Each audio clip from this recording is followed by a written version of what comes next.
नमो बुद्धाय. जय भीम. 2. भिक्खू आणि तपस्वी. भिक्खू म्हणजे तपस्वी काय, याचे उत्तर नाही असे आहे. स्वतः तथागतांनीच निग्रोध या नावाच्या परिव्राजकाबरोबर झालेल्या संवादात या प्रश्नाचे नकारात्मक उत्तर दिले आहे. एकदा तथागत राजगृहाजवळील मृदुकटावर राहत होते. त्यावेळी उदुंबरिका राणीच्या उद्यानामध्ये राहणाऱ्या पुष्कळशा परिवारचकामध्ये निग्रोध नावाचा एक परिवारचक होता.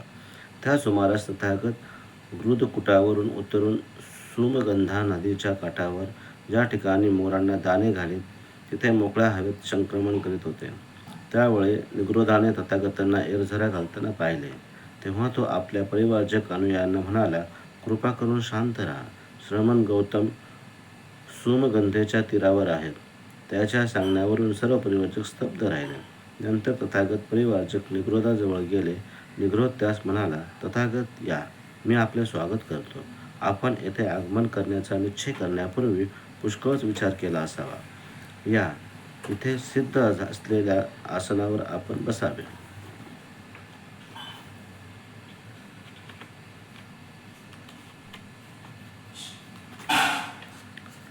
पुढे केलेल्या आसनावर तथागत स्थानापन्न झाले. निग्रोध तथागतांपेक्षा एका ठेंगण्या आसनावर बाजूला बसला. नंतर निग्रोध तथागतांना म्हणाला, श्रमण गौतम, आमच्या ह्या अनुयायी समूहात आले आहेत म्हणून मी एक प्रश्न विचारतो. तथागतांचा धर्म काय? आपल्या शिष्यांना ते काय धर्म विनय शिकवितात? आणि असे तथागतांनी सुखप्राप्ती शिकवलेल्या शिष्य कशाला शरण जातात? सदाचरणाची मुख्य तत्त्वे कोणती? हे निग्रोध, ज्यांचा दृष्टिकोन, निष्ठा आणि श्रद्धा भिन्न आहेत, त्या आपल्या शिष्यांना सुखप्राप्तीसाठी तथागत काय शिकवतात?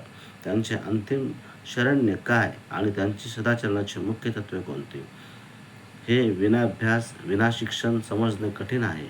परंतु हे निग्रोध, तो आपल्या स्वतःच्या सिद्धांताविषयी आणि खडतर जीवननिष्ठेविषयी प्रश्न विचार. स्वयंपीडेपासून काय साधते आणि काय साधत नाही याविषयी प्रश्न कर. यावर निग्रोध तथागतांना म्हणाला, तथागत, आम्ही स्वयंक्लेशाचे तप करतो. आमच्यामध्ये स्वयंक्लेश अत्यावश्यक आहे म्हणून आम्ही त्यांचा स्वीकार करतो. त्यापासून काय साधते आणि काय साधत नाही हे सांगा. निग्रोध, कल्पना कर की एक परिवारजक वस्त्ररहित फिरतो आहे. त्याला काही विशिष्ट वाईट सवयी आहेत. तो आपले हात चाटतो. आपल्याकडे येणाऱ्यांना मान देत नाही. त्याच्यासाठी मुद्दाम आणलेले किंवा तयार केलेले तो काहीच घेत नाही. आमंत्रणे स्वीकारत नाही. ज्यात अन्न शिजवलेले आहे त्या भांड्यातील उंबरठ्याच्या आत ठेवलेले उखळातले काट्याकुट्यावरचे जात्यातील वगैरे काही घेत नाही. त्याप्रमाणेच एकत्र भोजन करीत नाही.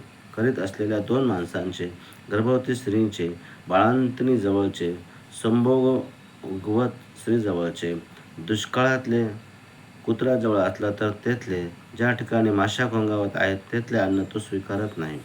मत्स्य, मांस, तीव्र मादक पेये किंवा पेज घेत नाही असा तो परिवारजक असेल. तो कदाचित एकाच घरचे मागणारा, एकच घास खाणारा किंवा 2 घरी मागणारा, 2 घास खाणारा, 7 घरी मागणारा, 7 घास खाणारा असेल. तो 1-2 अथवा 7 दानांवर उपजीविका करीत असेल.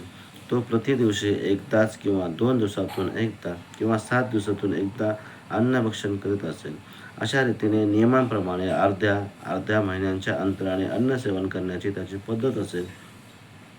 तो शाक अथवा वनात उगवणारे तांदूळ अथवा निवार बीजे अथवा चांबड्याचे तुकडे अथवा आटा अथवा भाताचा कोंडा, भाताचे पेट अथवा कणी अथवा तेलबीजे अथवा गवत अथवा गाईचा चारा अथवा रानातील वाऱ्याने पडलेले फळे, फुले खाऊन तो राहत असेल.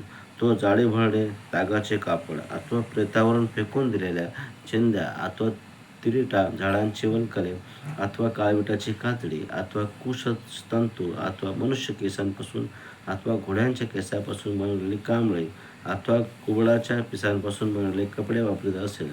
त्याला डोक्याचे व दाढीचे केस उपटून काढण्याची सवय जडलेली असेल. तो सदैव उभा राहणारा, टाचांवर बसणारा आणि टाचांवर बसूनच पुढे सरकण्याचे श्रम करणारा, काठ्यांच्या अथवा लोखंडाच्या मेखांच्या पिछाणावर पोहुडणारा, लाकडी फळीवर अथवा जमिनीवर एकाच कुशीवर झोपणारा असेल. तो मळ आणि धूळ धारण करणारा, गुढ्यावर राहणारा, वाटेल तेथे बसणारा, ओंगळवाणी पदार्थ खाणारा, पेय न पिणारा किंवा केवळ थंड पाणी पिणारा आणि सकाळ दुपार सायंकाळ स्नान करणारा असा तो असेल. हे सर्व करणाऱ्या हे निग्रोध त्याने स्वयंक्लेशाचे व्रत पाळले किंवा नाही यापैकी तुम्ही काय मानणार? तथागत या सर्व गोष्टी त्याने केल्या तर स्वयंक्लेशाचे तप त्याने पूर्ण केले असे आम्ही मानणार. हे निग्रोधा, या स्वयंक्लेशाचे तप करणारा तथागतांचे मते अनेक परीने कलंकित झालेला असतो. तथागत कलंकित कसा? निग्रोध, जेव्हा परिवार्जक एखाद्या तपाचे व्रत धरतो तेव्हा त्या योगे स्वयं संतुष्ट होऊन आपले ध्येय साधले आहे असे तो मानू लागतो. आणि निग्रोधा हाच परिवार्जकाला जडणारा दोष आहे. आणि निग्रोधा जेव्हा परिवार्जक तपाचे व्रत धरतो तेव्हा स्वतःला उच्च समजून दुसऱ्याचा तिरस्कार करू लागतो. हा सुद्धा परिवार्जकीय आचरणातील कलंक आहे. निग्रोधा, आणि जेव्हा परिवार्जक तपाचे व्रत घेतो तेव्हा तो त्या व्रताने, त्या तपाच्या कल्पनेने उन्मत्त आणि मोहित होऊन निष्काळजी बनतो. हा सुद्धा एक कलंकच आहे. निग्रोधा, जेव्हा तपस्वी परिवार्जक तपाचे व्रत धरतो तेव्हा त्या योगाने त्याला देणग्या, कीर्ती मिळते, लोकांचे लक्ष त्याच्याकडे लागते, तो स्वयंसंतुष्ट होऊन आपले ध्येय मिळाले असे मानू लागतो. हाही परिवार्जकातील कलंकच आहे. अशा देणग्या, कीर्ती आणि लोकांची नजर आपल्याकडे ओढून घेतल्याने तो परिवार्जक स्वतःला मोठा समजून अकुशल कर्म करू लागतो. हा सुद्धा परिवार्जकाचा दोष आहे. आणि पुन्हा हे निग्रोध, दान, देणग्या आणि कीर्ती मिळवल्यावर आणि लोकांचे लक्ष आपल्याकडे वेधून घेतल्यावर तो उन्मत्त बनून निष्काळजी होतो. हा सुद्धा तपस्व्यामधला कलंक होय. आणि पुन्हा हे निग्रोधा, जेव्हा तपस्वी आपल्या साधनेला प्रारंभ करतो किंवा जेव्हा एखादे व्रत स्वीकारतो तेव्हा अन्नात भेद करू लागतो. तो म्हणतो, हे मला योग्य आहे, ते मला योग्य नाही. त्याला जे अयोग्य वाटते त्याचा तो बुद्धिपरस्पर निषेध करतो. आणि ज्याला ते अन्न योग्य वाटते त्यासंबंधी त्याला लोभ वाटतो, त्याने तो मोहित होतो, त्याचेच तो हाव धरतो. ह्या प्रकारच्या अन्नात काही धोका नाही, हानी करता नाही असे मानून तो त्याचा उपभोग घेतो. हाही तपस्व्याचा ठाईचा कलंक होय. आणि पुन्हा हे निग्रोधा, दान, धर्म, कीर्ती, लोकप्रियता, मान यांच्या लोभामुळे तो असा विचार करतो की राजा मला मान देईल, माझा सन्मान करेल, त्याचे कर्मचारी, क्षत्रिय, ब्राह्मण, गृहस्थ आणि मोठमोठे आचार्य मला मान देतील. हाही तपस्व्याच्या ठाईचा कलंक आहे. आणि हे निग्रोध, पुन्हा तो तपस्वी एखाद्या संन्यासी अथवा ब्राह्मणांसंबंधी तक्रार करू लागतो की तो अमुक मनुष्य सर्व प्रकारच्या अन्नावर आपली उपजीविका करतो. तो कंदमूळ, फळ, शाक आणि धान्य, बिया, जात्यासारखे आपल्या जबड्याने चघळतो, तरीसुद्धा लोक त्याला पवित्र मानतात. हा सुद्धा तपस्व्याचा ठाई कलंक आहे. आणि हे निग्रोधा, पुन्हा ज्यावेळी तो तपस्वी एखाद्या श्रमणाचा, ब्राह्मणाचा लोक दानधर्माने मानसन्मान करतात त्यावेळी म्हणतो, सुखोपभोग करणाऱ्या ह्या माणसाचा लोक सन्मान करीत आहेत, दानधर्म करून त्याची पूजा करीत आहेत, आणि मी खरोखर खडतर तप आचरित असता मला मात्र मान देत नाहीत, दानधर्म करून माझी पूजा करीत नाहीत. अशा रीतीने तो मत्सराधीन होतो आणि लोकांसंबंधी तक्रार करू लागतो. हा सुद्धा तपस्व्याच्या ठाई कलंक आहे. आणि हे निग्रोधा, तो तपस्वी गूढता धारण करतो. तुम्हाला अमुक एक मान्य आहे काय असा आपण प्रश्न केला असता ते अमान्य असूनही तो मान्य आहे असे म्हणतो, आणि मान्य असूनही अमान्य आहे असे म्हणतो. अशा रीतीने तो बुद्धी परस्पर असत्य भाषण करतो. हाही त्या तपस्व्याच्या ठाईचा कलंक आहे. आणि हे निग्रोधा, पुन्हा तो तपस्वी क्रोधाधीन होण्याचा आणि शत्रुत्व धरण्याचा संभव आहे. हाही त्या तपस्व्याच्या ठाईचा कलंकच आहे. आणि हे निग्रोधा, पुन्हा तो तपस्वी ढोंगी आणि फसवा, त्याप्रमाणेच मत्सरी आणि कुंपण बनण्याचा संभव आहे. तो कपटी, कावेबाज, निर्दय, पोकळडवडी होतो. दुसऱ्यासंबंधी दुष्ट वासना बाळगून तो त्याच्या आहारी जातो. भ्रामक मते मनाशी बाळगून दैवी तर्कातील सिद्धांतावर तो श्रद्धा ठेवू लागतो. आपल्या अनुभवांना चुकीचा अर्थ चिकटवू लागतो. लोभी बनून त्याग भावना विसरू लागतो. हाही त्या तपस्व्याच्या ठाईचा कलंक आहे. निग्रोधा, या सर्व गोष्टी तप आणि स्वयंक्लेश यांच्या मार्गातील कलंक आहेत असे तुला वाटत नाही काय? होय तथागत, तप आणि स्वयंक्लेशाच्या मार्गातील हे सर्व कलंक आहेत. यापैकी एखाद्याच कलंकाने काय, परंतु सर्वच्या सर्वच कलंकाने तपस्वी दूषित होण्याचा संभव आहे. भिक्खूंनी हे कलंक आपल्याला जळू देता कामा नये. 3. भिक्खू आणि ब्राह्मण. भिक्खू आणि ब्राह्मण हे एकच काय या प्रश्नाचे उत्तर नकारार्थीच आहे. या विषयावरील चर्चा कोणत्याही एका ठिकाणी आलेली नाही. ते सर्वत्र विखरलेले आहे, परंतु भिक्खू आणि ब्राह्मण यामधील भेद सारांश रूपाने असा देता येईल. ब्राह्मण हा पुरोहित असतो. जन्म, विवाह आणि मृत्यू याचे अनुषंगिक संस्कार करणे हे त्याचे मुख्य कार्य होय. माणसाला जन्मजात पाप चिकटलेले असते आणि त्याचे विधीपूर्वक प्रक्षालन करणे आवश्यक आहे. या कल्पनांमुळे, त्याप्रमाणेच ईश्वर आणि आत्मा या सिद्धांतावरील श्रद्धेमुळे हे संस्कार आवश्यक ठरले. या संस्कारासाठी पुरोहिताची आवश्यकता आहे. उलट पक्षी भिक्खू हा जन्मजात पाप, ईश्वर, आत्मा यावर विश्वास ठेवत नाही. यामुळे संस्काराचे कारणच उरत नाही, म्हणून भिक्खू हा पुरोहित होत नाही. ब्राह्मण हा जन्माने ब्राह्मण असतो, भिक्खू व्हावे लागते. ब्राह्मणाला जात असते, भिक्खूला जात नसते. ब्राह्मण हा सदोदित ब्राह्मणच राहतो.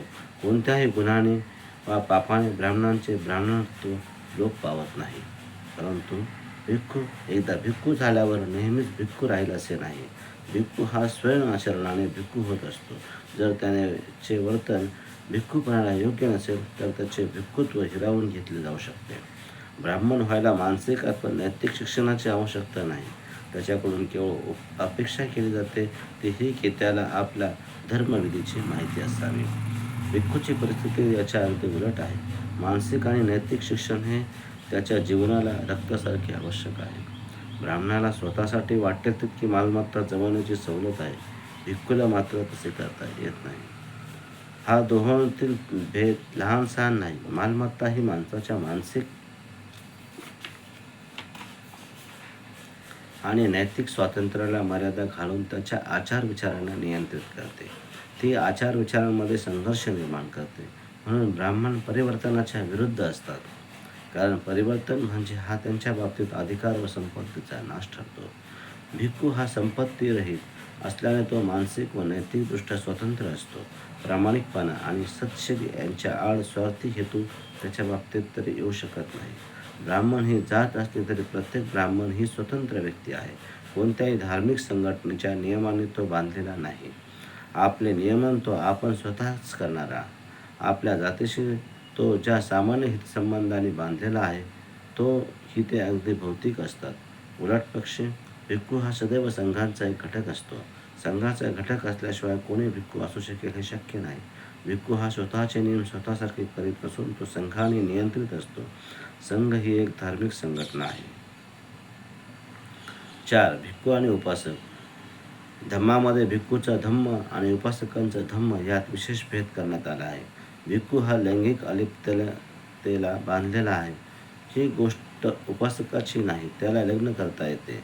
भिक्खूला घर अथवा कुटुंब असू शकत नाही. याच्या उलट उपासकाला घर आणि कुटुंब असू शकते. भिक्खूला मालमत्ता बाळगता येत नाही, उपासकाला ती बाळगता येते. भिक्खूला हत्या न करण्याचा निर्बंध आहे, उपासकाला तसा निर्बंध नाही. पंचशिलाचे नियम दोघांनाही पाळावयाचे असतात, परंतु भिक्खूला ते प्रतिज्ञारूप असतात. ते मोडल्यास तो शिक्षेस पात्र होतो. उपासकाच्या बाबतीत ते पाळण्यायोग्य नियम या स्वरूपाचे असतात. पंचशिलाचे परिपालन हे भिक्खूच्या बाबतीत सक्तीचे असते, उपासकाच्या बाबतीत ते त्याच्या इच्छेवर अवलंबून असते. तथागतांनी असा हा भेद का केला असावा? काहीतरी सबळ कारण असल्याशिवाय ते असा भेद करणार नाहीत. तथागतांनी त्या भेदाचे कारण कुठेही स्पष्ट केलेले नसल्यामुळे ते तर्काने जाणावे लागते. काहीही असले तरी ते कारण जाणणे आवश्यक आहे. आपल्या धम्माच्या साहाय्याने इहलौकिक सदाचरणाचे राज्य स्थापन करावे असा तथागतांचा उद्देश होता, यात संशय नाही. म्हणूनच तर तथागतांनी आपला धम्म भिक्खू अथवा उपासक असा भेद न करता सर्वांना शिकविला. परंतु तथागतांना माहीत होते की सामान्य माणसाला केवळ धम्म शिकविल्याने सदाचरणावर आधारलेला आदर्श समाज निर्माण होणे शक्य नाही. आदर्श हा व्यवहार असला पाहिजे. एवढेच नव्हे तर तो व्यवहार कसा आहे हे उदाहरणाने यथार्थ पटविले पाहिजे. तेव्हाच लोक त्याच्यासाठी झटतात आणि तो कृतीत उतरवण्याचा प्रयत्न करतात.